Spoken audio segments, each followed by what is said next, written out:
Hello friends, I will now discuss question number 13 of the topic mechanical properties of solids.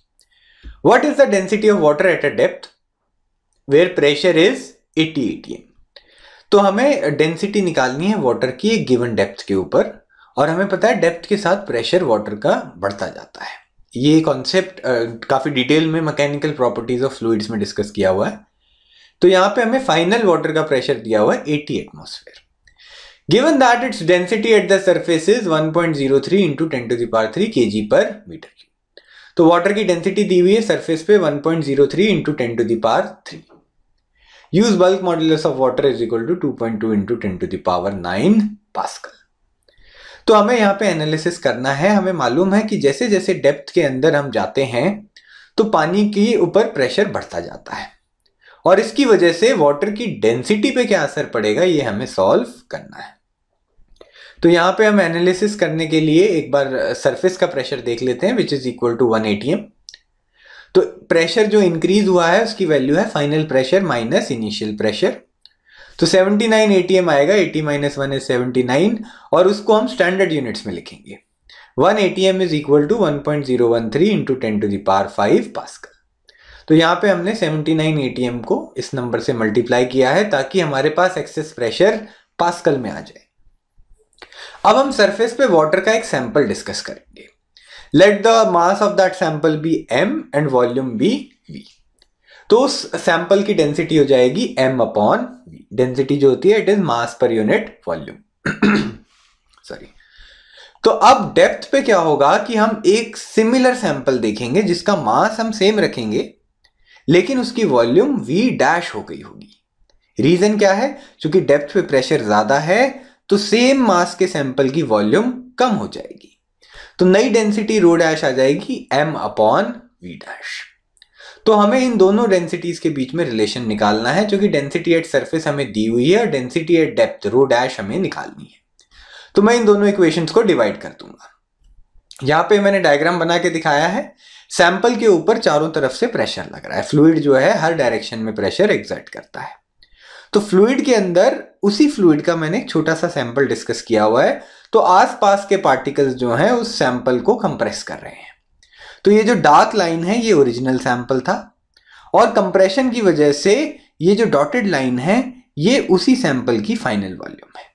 तो आप देख सकते हैं वॉल्यूम कम हो गई है और जो चेंज इन वॉल्यूम है उसको हम बोलेंगे डेल्टा वी। तो अब इन दोनों इक्वेशंस को हम डिवाइड करके देखेंगे। रो अपॉन रो डैश हो जाएगा mass upon volume original divided by mass upon volume final. Mass हमने दोनों सैंपल्स में सेम रखा था वो कैंसिल हो जाएगा और यहां से हमारा आंसर आएगा v डैश अपॉन v। तो हम देख सकते हैं density is inversely proportional to volume. अब ये जो रेशियो है v डैश अपॉन v इसको हम बल्क मॉड्यूलस की मदद से निकालेंगे क्योंकि जब भी एक्सेस प्रेशर की वजह से वॉल्यूम चेंज होता है तो वी यूज बल्क मॉड्यूलस जिसका फॉर्मूला होता है minus delta P upon delta V by we.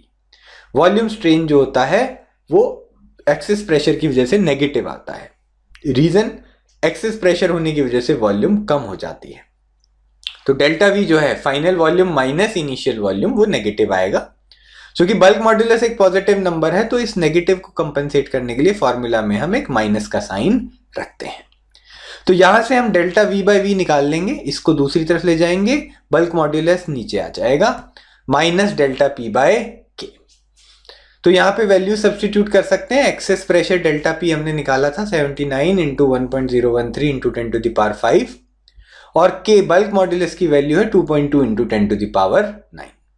इनको सब्स्टिट्यूट करके आप चेक कर सकते हैं। The answer will be minus 3.64 into 10 to the power minus 3।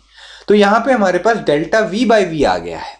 अब हम इसको फर्दर प्रोसेस करेंगे ताकि हमारे पास v डैश अपॉन v आ जाए। तो डेल्टा v क्या होगा? Delta v will be equal to v dash minus v। Final volume minus initial volume will give us the change. इसको हमें ओरिजिनल वॉल्यूम v से डिवाइड करना है। तो मैं अब क्या करूंगा, ये जो डिनोमिनेटर का v है इससे दोनों टर्म्स को न्यूमरेटर की टर्म्स को डिवाइड कर दूंगा। तो v dash upon v minus v upon v, v dash upon v minus 1 is equal to जो हमने वैल्यू यहां पे सॉल्व की थी। अब हम -1 को राइट हैंड साइड ले जाएंगे। ये कैलकुलेशंस काफी सिंपल हैं, आप खुद से सॉल्व करके देख सकते हैं। यहां से v डैश अपॉन v की वैल्यू आ जाएगी 0.996। तो v डैश अपॉन v हमारे पास आ गया है, which was also equal to rho upon rho dash. तो 0.996 हमारा रेशो आ गया ओरिजिनल डेंसिटी और फाइनल डेंसिटी का।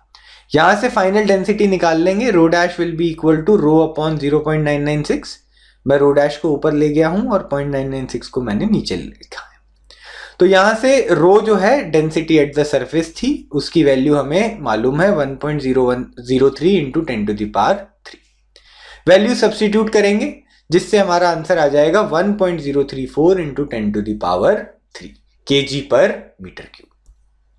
तो यहां से हमने देखा डेप्थ के साथ प्रेशर बढ़ जाता है और प्रेशर की वजह से वॉल्यूम कम हो जाती है, जिसकी वजह से सब्सटेंस की डेंसिटी बढ़ जाती है। तो density of water at a depth is 1.034 into 10 to the power 3 kg per meter cube. So this was the required discussion. If you have found this video useful, do like it and share it with your friends. Please do not forget to subscribe to our channel. Thank you so much for watching.